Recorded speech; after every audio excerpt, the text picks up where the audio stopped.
expenditures that can be put off to another day or can be eliminated altogether. Thank you. Mr. Mayor.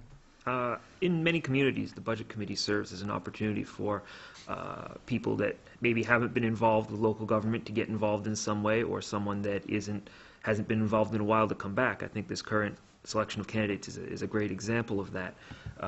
As part of the committee, you'll be looking at everything. It's kind of an opportunity to have a comprehensive look at both sides.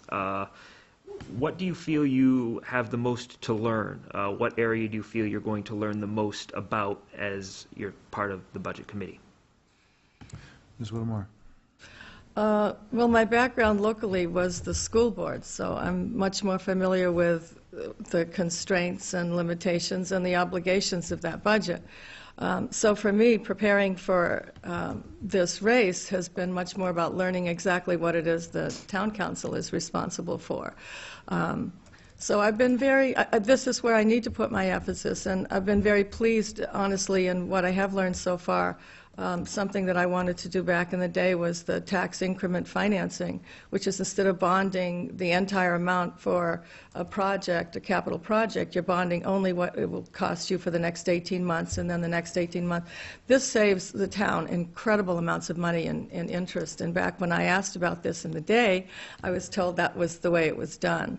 So definitely finding out more about how the town is operating. And the other thing I'd like to mention that I learned that I'm very pleased with is that they're running reserve accounts within the active operating budget. And this provides a cushion for the taxpayer that if something hits, it tends to hit lightly rather than just slam down. So I see what I have learned about the town budget is they've taken some really innovative and intelligent steps and to create some cushion for the taxpayer. Thank you. Mr. Curran? Thank you. I think there are three areas that I'd be looking to learn, at least in the outset, is I went through the second Leadership Londonderry class a few years ago, which gave us an introduction, some fellow citizens, to all areas of town government, and we covered Budget Committee and as well as many others.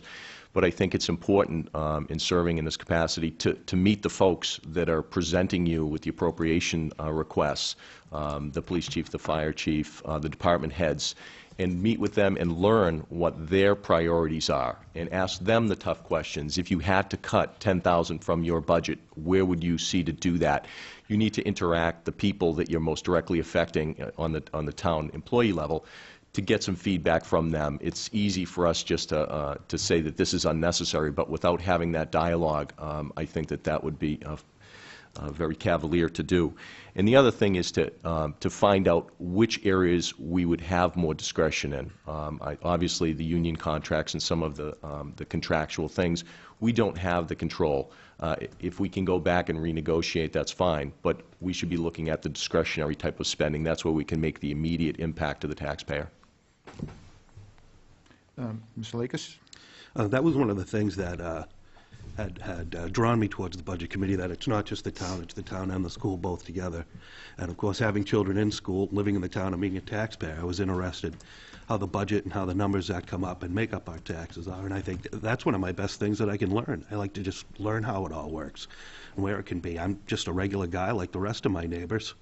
And I think it's great that you can be given an opportunity to be able to put your input in, give advice, and make recommendations to make it better for everybody.